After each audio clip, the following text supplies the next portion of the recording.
So it started out pretty friendly yesterday in the White House during the meeting. Apparently, President Trump was actually handing out candy at the beginning of the meeting. He was handing out like Butterfingers and... Maybe everyone got on a sugar rush and it just totally went bananas after that. Yeah, spiked their blood sugar and everyone just went...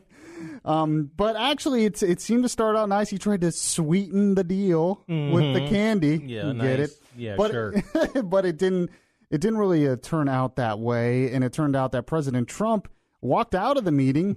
Basically, he asked Nancy Pelosi, if I reopen the government now, if I reopen the government quickly, what will happen in 30 days? Will I get my wall funding within the next 30 days? She said no. And the stalemate continues, and she walked out. He said, bye-bye. Yeah, bye-bye. Bye-bye-bye. I don't know if the music was playing when he was leaving. Yeah, NSYNC showed up just for that moment. Exactly. But, yeah, he did say bye-bye. And the Democrats came out and talked to the press, and this is what they said. Here it is. Unfortunately, the president just got up and walked out. He asked Speaker Pelosi, will you agree to my wall? She said no. And he just got up and said, then we have nothing to discuss, and he just walked out. It wasn't even a high-stake negotiation. It was a petulant president of the United States, a person who would say, I'll keep government shut down for months or years unless I get my way. He sort of slammed the table. So that was Chuck Schumer and Nancy Pelosi. Chuck Schumer kind of implying that he threw a temper tantrum, slammed the table, and walked out. But the Republicans actually disagree with him on that. Kevin McCarthy, Steve Scalise, and Mike Pence were there, and they both talked about it afterwards. This is what they said. Their behavior is embarrassing to me. And the way to come out to this floor and talk about a meeting in a manner that did not take place in there is disturbing to me. I thought the president was very calm in trying to continue to put different options on the table. Nobody slammed their hand on a table. He left the room today because Speaker Nancy Pelosi said that even if he gave her what she wanted, she would never agree to the border security priorities. So there you have it. Then President Trump tweeted out later that day, said, just left a meeting with Chuck and Nancy, a total waste of time. I asked what is going to happen in 30 days if I quickly open things up. Are you going to approve border security, which includes a wall or steel barrier? Nancy said no. I said, bye-bye. Nothing else works. Now, there was some talk that some Republicans are kind of cracking under the pressure. There's talk maybe from Lisa Murkowski, which isn't too surprising. She's been kind of back and forth on some things dealing with Trump. But that they're kind of cracking under the pressure and they're not supporting the president. But many senators, many Republican senators were asked about this yesterday, including Senators Kennedy, Ted Cruz, and Inhofe. They were asked by the Washington Post, and they all said they support what the president's doing. In fact, here's the audio of that. Everyone on Capitol Hill understands that Speaker Pelosi hates President Trump more than she wants border security. And until those two emotions on her part are reversed, we're not going to make much progress. And I think the president is exactly right that we need to do everything humanly possible to secure the border. You know that you have another party over there that wants to keep this issue going, wants to keep it alive, wants to keep it on the shoulders of the president. And so they're going to try to do this. A better idea is right now, if the president were to declare an emergency funding, we know the source of that and we know what the balance is and it could be done. So this is extremely frustrating to me. And the main reason it's frustrating to me is I don't understand why there can't be a compromise here. I'm going to talk about that more in a sec, but I wanted to point out that there's other things that Trump wants and the Trump administration wants other than just the steel barrier. For instance, they want 750 additional Border Patrol agents, 2,000 additional ICE personnel, 52,000 additional detention beds, personnel, transportation, and detention alternatives, and 75 additional immigration judges and support staff. The judges is very interesting. Even the Washington Post, which usually doesn't like Trump, their opinion, their editorial page said that Trump should add more judges. Now Trump is doing that. It seems like the only one who's willing to compromise a little bit here is President Trump and not the Democrats. I think there should be a compromise here. I'm going to talk more about that in a second. We have Orlando's news, weather, and traffic in just 2 minutes. News Radio 93.1 WFLA. Yes, and this is Yaffee filling in for Bud. Bud should be back on Monday. He's just feeling under the weather. The doctor said you really need to take some rest. So I'm here filling in, but we have Alan Spector who's giving you the news. Melissa Fox is still screening your calls, and Tom Benson is producing today. I guess it's a preview of what you can expect 5 p.m.s starting on Monday with PM Orlando, which will be hosted by me and produced by, well, you, Tom Benson. Great, I get to sleep in. Shameless plug. I'm so proud of you, Mr. Yaffee. Nice. Yeah, I know. I'm getting used to this radio thing. By the way, I wish I got to sleep in. Anyway, so President Trump walked out of that meeting, and I really feel like this really frustrates me because there is a compromise to be had here. And actually, when I really started thinking about it, it seems like the only one who's really willing to compromise is President Trump, really. Trump was willing to take less money for the border barrier. Trump is willing to not use concrete and use steel slats, or fencing, which is a compromise because originally he wanted a concrete wall. Trump is willing to add all these other things that the Democrats want, including more immigration judges. The Democrats, on the other hand, they're just saying no, no, no. They're not willing to compromise on this. There's one thing I want to point out that Nancy Pelosi said in that response to President Trump's address that happened 2 nights ago. This is what she said. I want to point out to you why this statement especially really frustrates me. Go ahead and play that Pelosi cut, Tom. We all agree we need to secure our borders while honoring our values. We can build the infrastructure and roads at our ports of entry. We can install new technology to scan cars and trucks for drugs coming into our nation. We can hire the personnel we need to facilitate trade and immigration at the border. We can fund more innovation to detect unauthorized crossings. So she even admits, the Democrats have admitted this whole time that they do want strong border security. And then she names all these things that we can do to make strong border security other than some kind of fencing or a wall. Here's my question. Why can't we have both? That's the compromise right there. The Democrats right there said they want all these things for border security. They want to do things that will help the asylum crisis, the migration of these people from Central America, help that crisis, and have strong border security. They just don't believe in a wall. Well, Trump does, and Trump is the head of one of the branches of the government. So the compromise here is, why don't we just have both? Why don't we have what the Democrats want there, all that stuff they said, and a border barrier? Oh, but we don't think the border barrier is effective. Okay, that's why it's called compromise. The fact is, the Democrats only own one house of one branch of the federal government.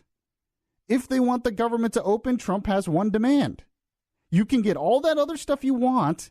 You could possibly get a bigger immigration deal that has amnesty for the dreamers. All you have to do is accept that, okay, we'll add some fencing or steel barrier or some kind of wall at the border. Why can't we have both? This is how normal people do business with each other every day in this country. When there's an impasse, they come up with some kind of compromise where both sides can get a victory.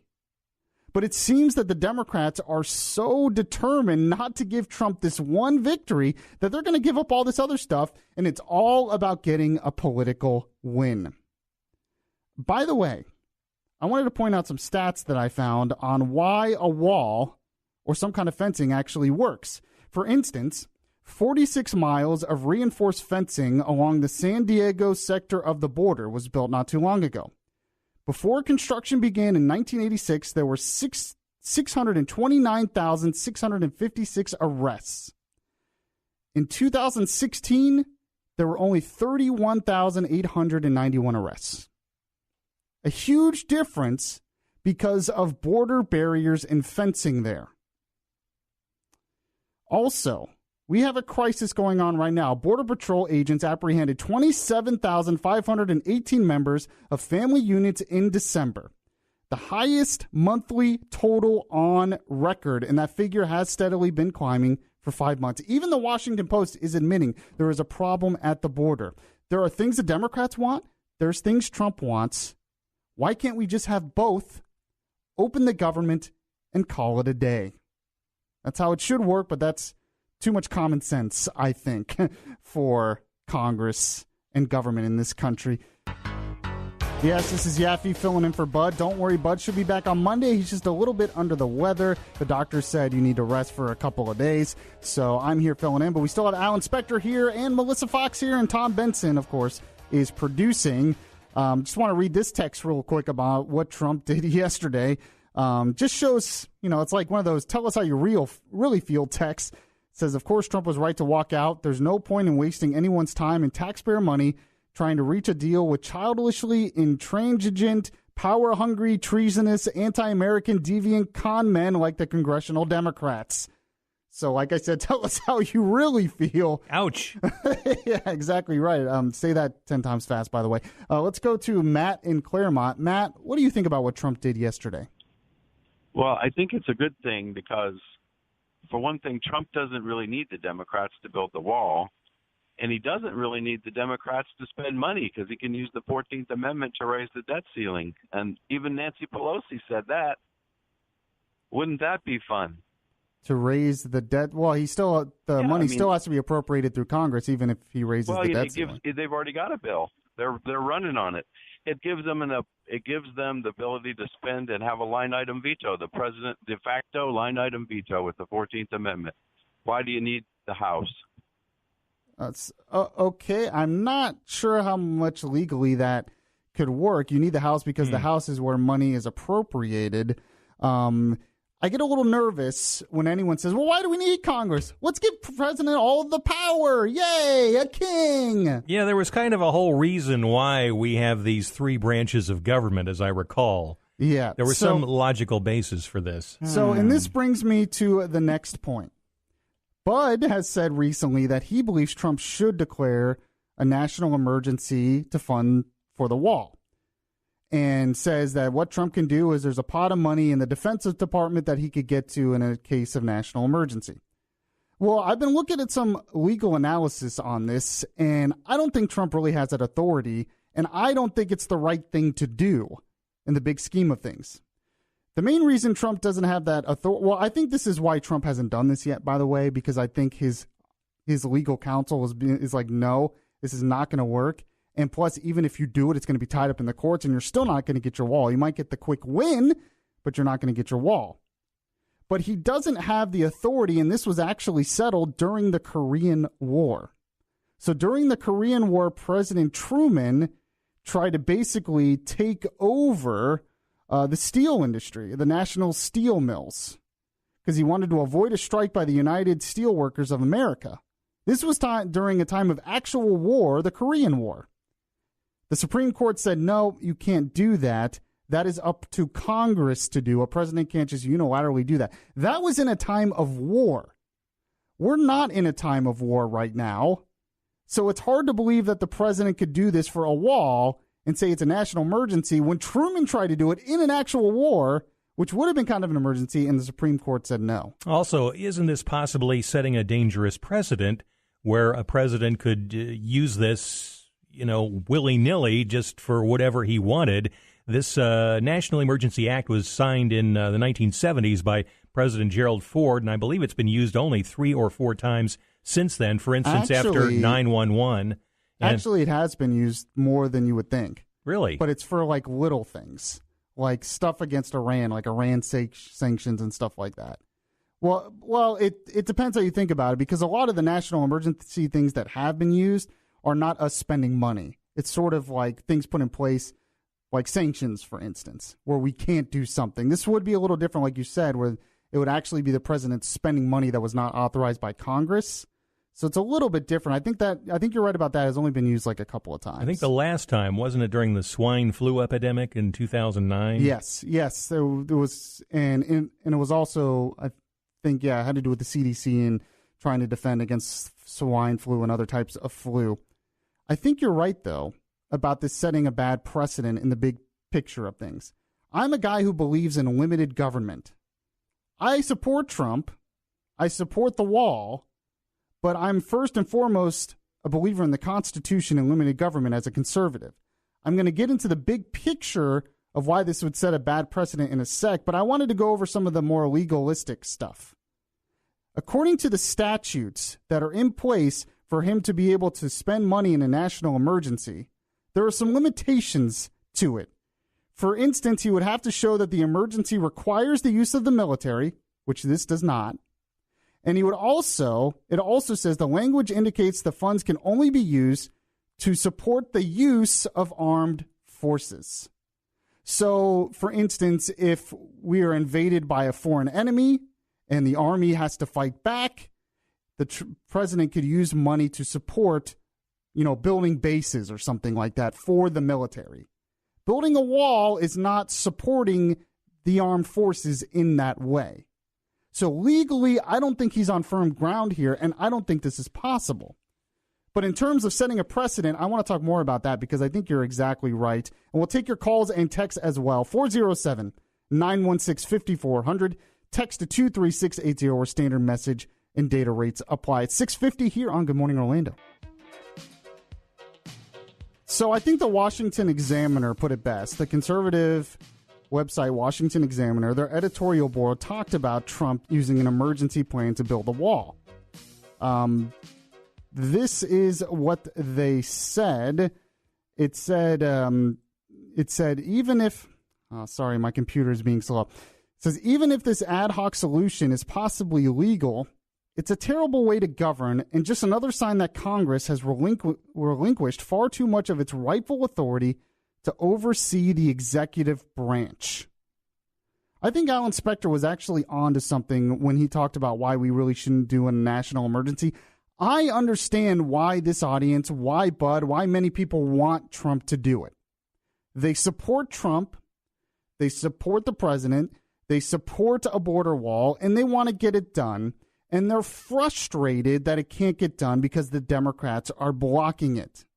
I totally get it. So there is a part of me that says, just do it. Let's just build it and get it done. But in the big picture, why do you want the president to have that much power? Why do you want to give the executive that much power to all of a sudden declare that something's a crisis and he can just spend money without the approval of Congress? While I support the president and I support his policies in this situation, what I support more than anything is the idea of separation of powers, which is in the Constitution, the idea of limited government, and the idea that a lot of this responsibility belongs to Congress. The whole point of the Constitution was to make it difficult for one person, the head, to just pass any laws he wants or spend any money he wants. That was the whole point of putting it together the way we did, was to make it limited. Now, we have the texter, this usual texter. He texts every day, and he's saying leading Democrats have already admitted that Trump has the authority to build a wall with the national emergency. Some have, some haven't. It's been very split on this. He says that some have laid out the case. Bud laid out his case, but there's other cases, which I laid out in the last thing, that says this is legally murky. We're kind of in uncharted territory here.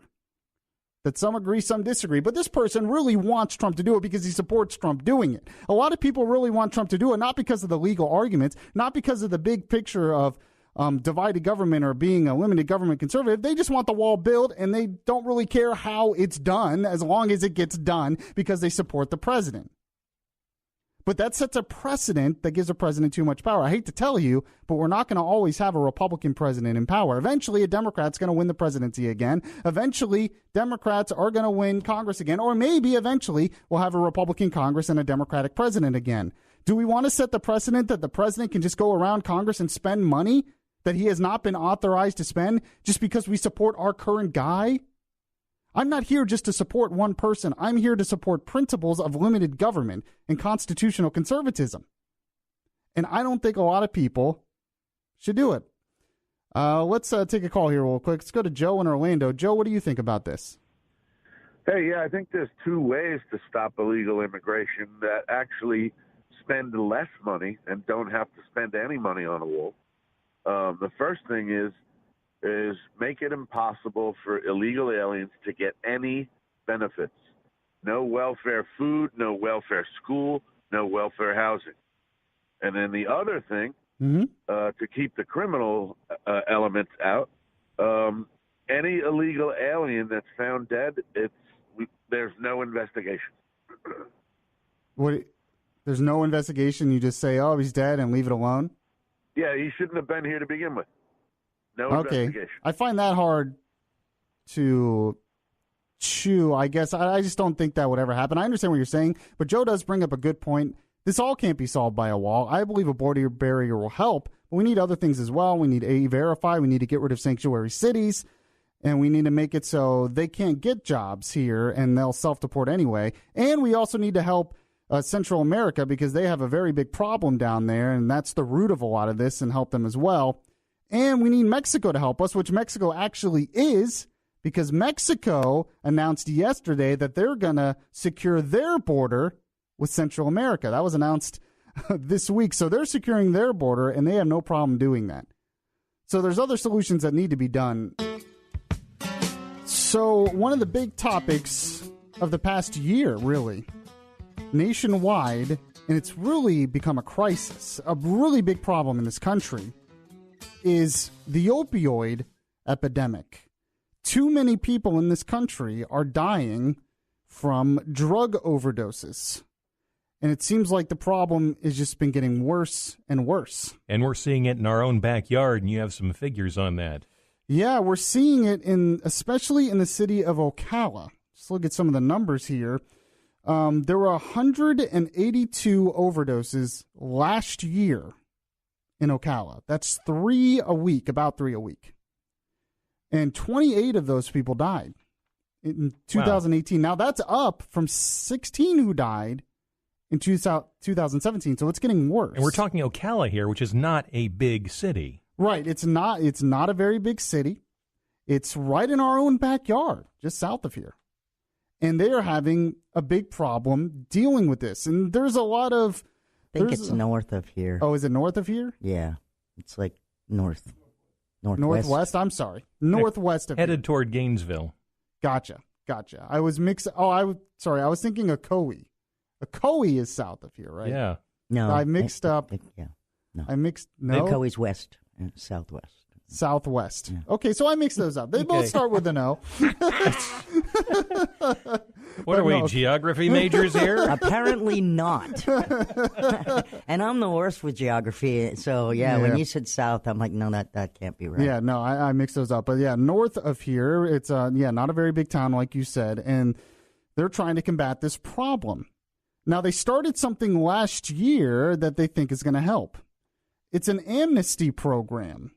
Basically, if you have a drug problem, you can go to the local police department, and if you are willing to get help at one of their rehabilitation centers there, their treatment centers there, they will not charge you with a crime. They will grant you an amnesty as long as you're willing to get help. Wait, who's paying for this help? Who's paying for the help? Taxpayers. I mean, local taxpayers. Then I say let them die. Really? Yeah. Wow. It's in the herd, man. Oh, okay. Do you agree with Melissa? Merry Christmas. Yeah, 407-916-5400. Text to 23680 where standard message and data rates apply. I'm hoping we can help them personally. I'm thinking maybe we can save money in the long run by not having these people locked up in our prisons. Well, that's actually a really good point as well. They could get rehabilitated there, possibly. In our prisons. In the prisons, that doesn't happen too much. Already at the taxpayers. The problem is... Melissa and I are going to have a fist fight in the hall in a second. we got a texter that said, as a former heroin addict, they need to make drug replacement therapy more affordable and available, such as Suboxone and methadone therapy. He said methadone has changed his and countless other opiate addicts' lives and made them more productive members of society. Well, what the police are doing locally here in Ocala is they give them something called Narcan. Narcan helps them with that. Narcan is one of those things when they've already overdosed, they jam it into their chest. Right. And then the people go back out about 20 minutes later and shove more crap into their arm. Which is why they have which is why they have this amnesty program in which people can come there and they can get treatment. What happens is they're too afraid of getting arrested, so they don't seek help. And don't they also have to surrender their drugs as well? Yeah. Mm-hmm. I mean, yeah, they have to surrender their drugs and all of that stuff, but they don't get charged with a crime and get put in jail for it. Now, I'm going to go over some audio sound cuts from the police spokesman from Ocala in a second, because what they're doing is they're actually expanding this amnesty program. So they started the amnesty program last year, which they could go and if they're seeking help, they would get amnesty. Now, local community leaders and police are reaching out to them. So if there is an overdose, the police will go to them and offer them this program because they're trying to get these people help. We'll talk more about this. And do you think this is the right way to go? Or do you agree with Melissa, as one texter does, that we should just kind of let them die? 407-916-5400. Text to 23680 or standard message and data rates apply. It's 7:18 here on Good Morning Orlando. So we've been talking about the opioid crisis and how it's affecting one local town here in Central Florida, in Ocala, which is north of here, not south of here. Like I was wrong. I mixed it up with another city, but that's all right. There is a problem, though. They've had 182 overdoses last year, 28 deaths.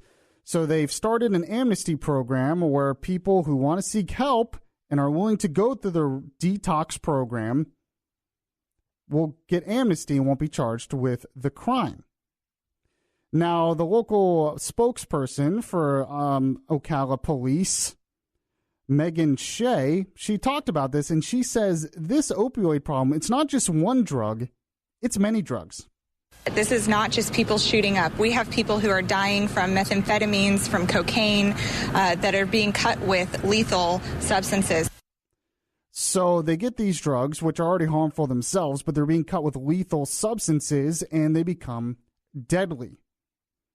Now, she also talks about the amnesty program and how they're expanding it. This is what she said. What we're doing at this stage is anytime someone overdoses in the city of Ocala, we're sending a navigator who is going and meeting with them in the hospital and trying to get them connected to treatment, trying to get them to become receptive to our offer to get them the care that they need. And according to the news reports I've read, it actually has saved some lives. It has saved some people from dying of more drug overdoses. Now, Melissa Fox, she made somewhat of a controversial comment, but actually, it's not as controversial as you would think. No, because the text line blew up with, I absolutely agree with Melissa. Yeah, go ahead and read some of those texts. Yeah, it says they usually repeat offenders abusing drugs, other crimes. Why should the taxpayers continuously get penalized? It's a good point.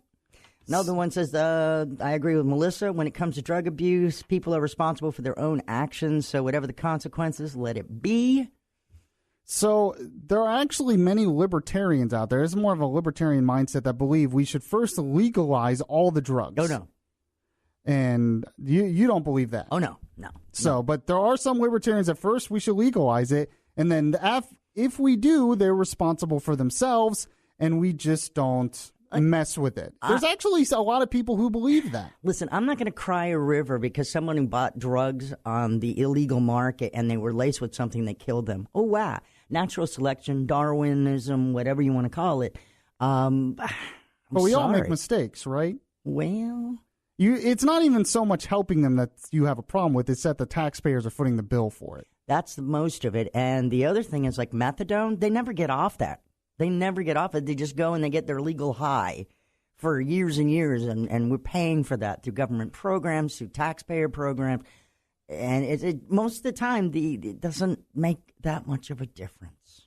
Well, there are some people that have been saved by it, but that would probably disagree with you. But in one sense, you're right that they started this amnesty program last year. Now they're expanding it now, but they had more overdoses last year, not less. How'd that work out? So how do we combat this crisis then, is my question. What is the answer? Another texter said Osceola County has the methadone clinics. No one gets off the legal crap My nephew and his girlfriend have gone there for years to get their daily legal high. Now, I don't know if this is necessarily a methadone clinic. I don't exactly know. I need to find out more information on how the actual detox program works in Ocala. Well, the gal mentioned all kinds of things, everything from crystal meth to heroin to fentanyl, which are our main offenders. She didn't mention, say, the oxycodone and the pill problems that we have. Well, and that's another issue. From what I've heard, a lot of people get on heroin and these illegal drugs because they were prescribed too much, and they get addicted to those but can't get access to those, so then they switch to heroin. That is correct. It's a much cheaper deal than trying to buy pills on the street. Now, does that make you sympathize with them Not at all. No, not at all. Because, first of all, they get a prescription, and it says take it once every 6 hours, and they're taking it once every 4 hours. You know what I'm saying? They already start to abuse the dosage because it feels good and it numbs their pain. Well, there are a lot of other ways to deal with pain management other than taking a high-test muscle relaxant or something like that. Okay. All right. Alan, you think this is a good program? I think I have to wait for someone to hand me a microphone. I think anything that enables people who are suffering from these addictions to get help and not be frightened into keeping to themselves and continuing with this problem is beneficial. All right, so both sides of the debate there, actually a really good conversation. I tend to agree with you, Alan, that locking people up for just merely overdosing and stuff like that obviously isn't working. Now, I did not support this, let everyone out of prison bill that was signed by both houses of Congress. I know I exaggerated that. It was a little hyperbole, but I did not support the crime bill that was in Congress, but I think this is at least worth trying if it can save lives. And from what I've been reading, it has saved lives. Yes, and this is Yaffee filling in for Bud. Bud's a little under the weather today. He should be back by Monday. Doctor's orders, though, told him to rest. So I'm filling in. We have Tom Benson producing and Melissa screening your calls, 407-916-5400.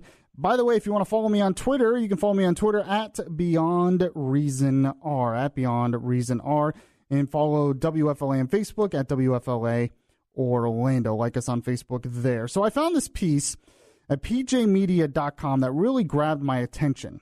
And if you've ever listened to my show, Beyond Reason Radio, this is something that I've talked about many times. And it is a real problem in this society.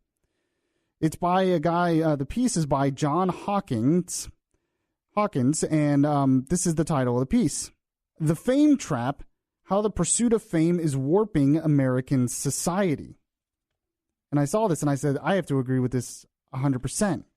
And I don't want to read the whole piece here, but he basically makes the point that there was a time where being famous in this country was really hard to do.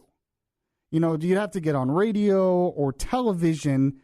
And those were your pretty much two options, or you got into politics or something. Maybe you become an author, but it was really hard to do.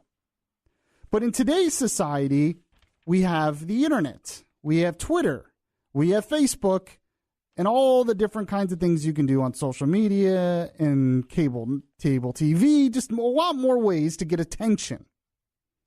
And he makes the point that now what's happening, especially with kids, is they're so determined to be famous. Now, they want to be famous just for the sake of being famous. That's really the problem. It's not that they want to really accomplish something great that really makes a difference a lot of times. They just want to be famous because it's cool to be famous. But see, that's what I was going to ask you. When these kids, millennials, what have you, entitled participation trophy award winners, when they say they want to be famous, they don't really even know what that means. Exactly. It's not that they're wanting to do something impactful. They just want to be famous. So what happens, and it's not just kids, it's actually adults too. It's a big problem in this country, I think. What happens is they get on Twitter, they get on Facebook, and they think, you know what, I'm going to do the craziest thing. Or I'm going to do the most outlandish thing, or I'm going to stir some controversy, because if I stir this controversy, if I stir the pot just for the sake of doing it, I'll get attention, I'll get more likes, I'll get more followers, and I'll be famous, and then that's the goal in life, is to just be famous. And then we see the real negatives of this with the mass shooters. A lot of these mass shooters are basically doing it for attention, and they know even if they die, they'll be infamous afterwards. Or notorious. Notorious.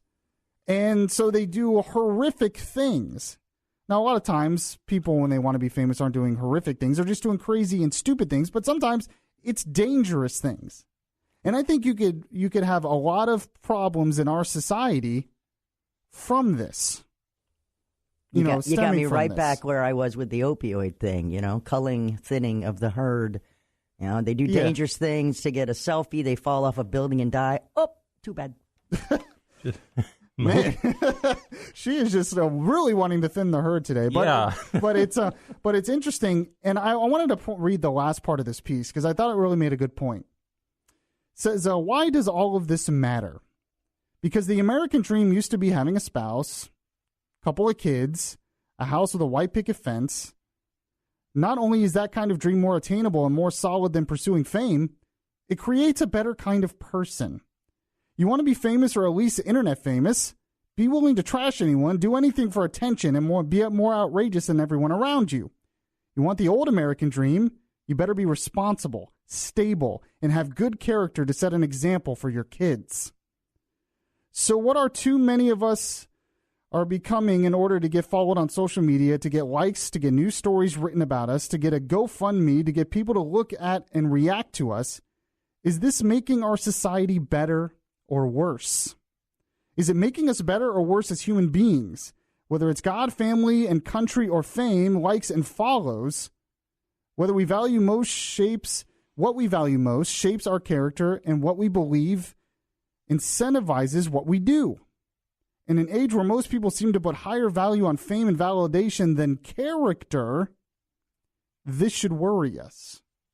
Now, a lot of people might think I'm a hypocrite because I'm on radio, and technically when you're on radio, you kind of want to get more people listening to you. I was going to say, the desire for fame is not really anything new, and that's one of the reasons I got into radio at the age of 18, and that was one of the factors was the desire to be famous, and I'm still waiting for that to happen.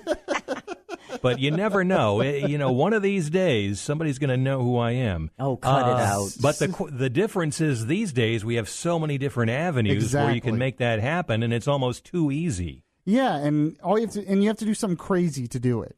So like he said, instead of doing something meaningful, instead of building your character, instead of making the world a better place, you just do something outrageous and crazy, and you're famous, and you think you've accomplished something. You haven't accomplished anything. I actually did not get into this business to be famous. My goal is not to be famous. My goal was to do something meaningful that I believe I could contribute to. And I want to be known for doing that, but not just for the sake of being famous. I don't think Alan was telling the truth earlier. No. When he was 18, he wanted to get in the radio to meet chicks. See, we knew. Well, I'm still waiting for that to happen, too. Quit it. All right, on that note, we have the Rush Morning Update in Orlando's news, weather, and traffic in just 2 minutes. News Radio 93.1 WFLA. Well, Trump tried to sweeten the deal a little bit before the meeting yesterday with Democrats in the White House. I mean, literally, he did because he passed out candy. Yeah. It was like Butterfingers and stuff else. But that didn't seem to help too much because apparently he asked Nancy Pelosi, if I open the government in 30 days, or if I open the government now, what will happen in 30 days? Will I get border security then? She said no. And he apparently just walked out. I said, good day, sir. If he actually did that, that would have been amazing if he actually said it that way. But the Democrats were not too happy about that, and they spoke to reporters afterwards. This is what they said. Unfortunately, the president just got up and walked out. He asked Speaker Pelosi, will you agree to my wall? She said no. And he just got up and said, then we have nothing to discuss, and he just walked out. It wasn't even a high-stake negotiation. It was a petulant president of the United States, a person who would say, I'll keep government shut down for months or years unless I get my way. He sort of slammed the table. So that was Chuck Schumer, Minority Leader Chuck Schumer, and new Speaker of the House, Nancy Pelosi, talking about Trump leaving, and they're unhappy about it. Chuck Schumer said that Trump threw a temper tantrum and slammed his hand on the table. Well, I said he sort of slammed his hand. Hand. What does that mean? It's like Maybe he whiffed. He tapped it. Maybe he missed it. I don't know. I'm going to call him TT from now on. I said good day, sir. That's what he should have done. Just that. But the Republicans actually disagree with Schumer's take on it. This is what they said. Their behavior is embarrassing to me. And the way to come out to this floor and talk about a meeting in a manner that did not take place in there is disturbing to me. I thought the president was very calm in trying to continue to put different options on the table. Nobody slammed their hand on a table. He left the room today because Speaker Nancy Pelosi said that even if he gave her what she wanted, she would never agree to the border security priorities. So that was Republicans McCarthy, Scalise, and, of course, Vice President Pence talking there. They were at the meeting as well. Is there any way we can have a compromise here? 407-916-5400. I'm going to give my take on that, but I want to get your take first. We have calls coming in. Let's go to Norman. Norman, what do you think about this? Hey, I think he's going to the only way that the Democrats are going to get what they want is to propose something outrageous right now, like some gun control that would never pass. And even if they do get the gun control that they're shooting for, I hope that the president recognizes his base and doesn't abandon his base, the silent minority that's been supporting him this whole way. Well, what if there is something that can compromise where he can give them something and also get wall funding? Do you think that's possible? It doesn't seem like it. No, I don't see the Democrats agreeing unless they get something that they would never have gotten. And if that's the case, I mean, the Constitution is the Constitution. If they ask for something about gun control that's against the Second Amendment, or if they get something that they're struggling for that they're never going to get otherwise, I still don't see them giving in to this border wall. At this time, it's just personal against the president. No, I agree with that part. Let's go to Gordon in Apopka. Gordon, what do you think? Hey, good morning. First of all, I think a compromise is when both parties walk away saying, ouch, that hurt a little bit. I was disappointed yesterday that Trump walked out of the meeting. Oh, really? So you think he should have stayed? Well, he stuck around all Christmas, and it showed the American people that it was serious. We'll never know what happened in that meeting. We're hearing two different sides, but I think that he should have just sat at the table with a grin on his face, and I think he would have looked a whole lot better if Pelosi and Schumer were the ones that walked out. Interesting. I don't know what that would have been. That would have been a way to turn the tables a little bit. Thank you, Gordon. Chris and John, I want you to stay on the line because I'm going to get to your calls next. I'm going to get my take as well because I feel like there is an obvious compromise here, but neither side really wants to compromise. Actually, Trump has compromised on some things. The Democrats don't want to compromise because they think this is a big political win for them. We'll get to that next. We have Orlando's news, weather, and traffic in just 2 minutes. News Radio 93.1 WFLA. So we have a texter weighing in, and you can text in as well to 23680 where standard message and data rates apply. He thinks Trump has not been willing to compromise, said Trump won't give in on anything because he doesn't want to be seen as a loser. If he really wanted the actual wall, he would be willing to trade something for it, and he hasn't offered anything to trade. Well, I don't think that's entirely true. Because for one, the fact that he is going away from having a concrete wall, which was a big promise of his in the beginning, that's something of a compromise. He's willing to do fencing or steel slats as long as there's some kind of barrier. Also, there's other parts of his proposal. He wants 42,000 new detention beds, personnel transportation, and detention alternatives. That's something that Democrats wanted. And he wants 75 additional immigration judges and support staff. That's also something that Democrats have wanted. So I think Trump has been willing to compromise a little bit. He's just not compromising on the part of the barrier. Now, I want to play a little bit of Nancy Pelosi here when they did their response to Trump's address a couple nights ago. She said something very interesting, and this is why I think a compromise is possible. Here's what she said. We all agree we need to secure our borders while honoring our values. We can build the infrastructure and roads at our ports of entry. We can install new technology to scan cars and trucks for drugs coming into our nation. We can hire the personnel we need to facilitate trade and immigration at the border. We can fund more innovation to detect unauthorized crossings.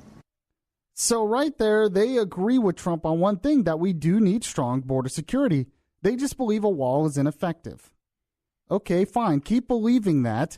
I think they're wrong, but keep believing that. But you only own one branch of one branch of the government, one house of one branch of the government. So the compromise here is, why can't we have all of those things that the Democrats said they want to secure the border and funding for the fence or the barrier? Why can't we have both? That seems like a good compromise. Yes, you will disagree with Trump on the wall, but you don't control the presidency. So if you want those things that you mentioned and that Trump has mentioned, just compromise and say, okay, but we can have a barrier as well. That's the obvious alternative. He's on the Twitter already. Oh, he is? What did he say? Crying Chuck told his favorite lie when he used his standard soundbite that I slammed the table and walked out of the room. He had a temper tantrum. Because I knew he would say that, and after Nancy said no to proper border security, I politely said bye-bye and left. No slamming. Okay. All right, that's what the other Republicans said as well. Let's take some calls here on this. Let's go to Chris in Orlando. Chris, what do you think about this? Good morning. My first thought is, how do you compromise with evil? How do you compromise on the economic security and safety of the American people? I think the president has already shown a willingness to give on certain points. I think the bottom line is we need the barrier. History shows us Hadrian's Wall, the Great Wall of China, and a few other instances, including the most recent one, which is the Israeli wall, show that this works. We need a barrier. Not the only, other thing to be concerned about is that the surveillance state, which brought us the Patriot Act, is now looking for more ways to interfere in our privacy and our security from an electronic and surveillance standpoint, and I'm offended by that. Okay, Chris, I appreciate your call. Thanks for calling in. All right, and let's go to John in Titusville. John, what's your take? Yes, good morning. How are you? Pretty good. How are you, sir? Good. Talking about yesterday's meeting, I'm glad Trump walked out. He did the right thing by doing that, but I don't understand what he's trying to do with these Democrats. They're not going to give in. So my suggestion is, well, I want to ask you your opinion. Why doesn't he, since he got the trade through Canada and Mexico, why doesn't he go to Mexico president and make a deal with him so they build the wall? And then there's nothing the Democrats can do and put it on their side of the country. What do you think about that?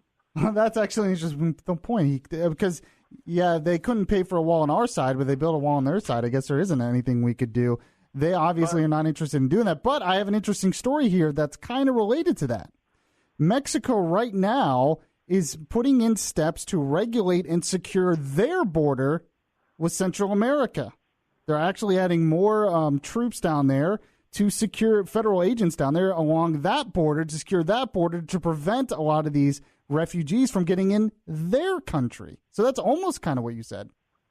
But what I'm trying to say, maybe is there a way he can make a deal through the trade? And that way they pay for the wall. Yeah, I mean, I don't think, I understand what you're saying. I just don't think that's possible. And he's already tried to make the argument that the trade deal with Mexico and Canada is going to wind up paying for the wall, which it's a very roundabout that doesn't really work that way. Yeah, well, first of all, Congress has to approve the deal. That hasn't happened yet. Oh, that's a good point. Yeah, Congress still does have to approve that deal. They have to get the government open first, I guess. But I thought it was interesting that Mexico is actually trying to secure their border. In terms of fencing, the other caller talking about fencing work, fencing is, or walls are used all over the place. In big events, they use fencing. Tom Benson, you had a picture that you showed me earlier that at the Democratic National Convention, they had a giant fence to keep out people. Right. They wanted to keep out demonstrators away from their site where they were having a rally. Yeah, there's a lot of bases overseas where the troops have big walls to protect them. So, I mean, to say that walls never work, that just doesn't make sense. Yes, and this is Yaffee filling in for Bud. Bud is feeling a little bit under the weather. The doctor told him he needs to take a rest for a couple days. So I am here. Bud will be back on Monday. Everything's fine, just a little sick. You can follow me on Twitter at BeyondReasonR or send me a friend request on Facebook. We've been talking a lot about the government shutdown and what's going on at the border. So I thought I would end the show by giving some stats on what exactly is going on. Here are some facts dealing with the migrants coming from Central America. Border Patrol agents apprehended 27,518 members of family units in December. It's the highest monthly total on record. That figure has steadily been climbing now for 5 months. So overall, we still have less illegals being caught than in the year 2000, but we have this problem of family units coming across, trying to use kids to get in. And sometimes you have gang members and drug cartels using kids as well. In fact, one thing that they do is they'll have the family units go first, and while Border Patrol is busy processing them, the drug cartels or the drug smugglers will go another direction. So they're kind of used as a distraction. Here's what else is going on at the border. It's the third straight month of more than 60,000 migrants being detained at U.S. ports of entry and arrested in the vast stretches of border in between. That's how many are being detained. There's still a lot more who have not been caught. Now, dealing with crime that crosses the border. In 2017 alone, 882,039 pounds of drugs were seized by the U.S. Border Patrol, and nearly 72,000 Americans died from drug overdoses. That's in 2017. Remember, that's the drugs that they found. Just think how much they did not find. Between 2011 and 2017 in Texas alone, there were 1,167 homicide charges against illegal aliens. So there is a crime problem, as Trump has mentioned before. Now, dealing with the wall, why I think we should have a wall. There's 46 miles of reinforced fencing along the San Diego sector of the border. Before construction began in 1986, there were 629,656 arrests. So before the wall, there was over 629,000 arrests. That was in 1986. In 2016, there were only 31,891 arrests. That's a huge difference. That shows that walls and fencing actually works and helps Border Patrol, and that's what a lot of the Border Patrol agents themselves have been saying. Now, another thing that's very interesting is these stats, remember, are all about those who are caught. But there's a lot of people coming across the border illegally who are not caught, were never caught. The last time apprehensions reached over 700,000 people, they said that the apprehension rate was probably only 40%, which means that year when it reached over 700,000 people, the actual flow of illegal immigrants was 1.7 million. So they only caught 40% that year. Now, they're probably catching more than 40% now because a lot of these people want to be caught because they want to claim asylum. But there's still a lot of smugglers who are not being caught, which is why I believe we need the wall. Now, let's go to the cost. The Center for Immigration Studies says that the lifetime cost of an illegal alien is $74,722. If the descendants of these illegal immigrants are factored into the equation, the cost increases to $94,391 per illegal alien. So there are things going on at the border that need to be dealt with. The biggest problem, though, is the laws need to be changed. One, we need to enforce the laws, which Trump is actually trying to do, but some of the laws need to be changed. We need to change the asylum laws because the asylum laws right now are incentivizing these people to come.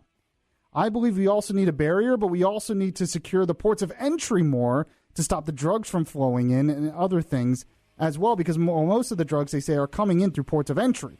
So we need more security there. We need all of these things. And that's where the compromise is, in my opinion.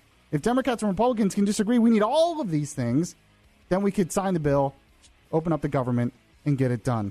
All right, I really appreciate you listening to the show this morning. This is Yaffee filling in for Bud. Thanks to Alan Spector, Tom Benson producing, Melissa screening your calls. By the way, you can still listen at the top of every hour for the Grand in Your Hand contest. Just text the keyword to 200-200, and you could win $1,000. I appreciate you listening today, and I will end the show just like Bud does. God bless you, and God bless America, and I'll catch you guys next time.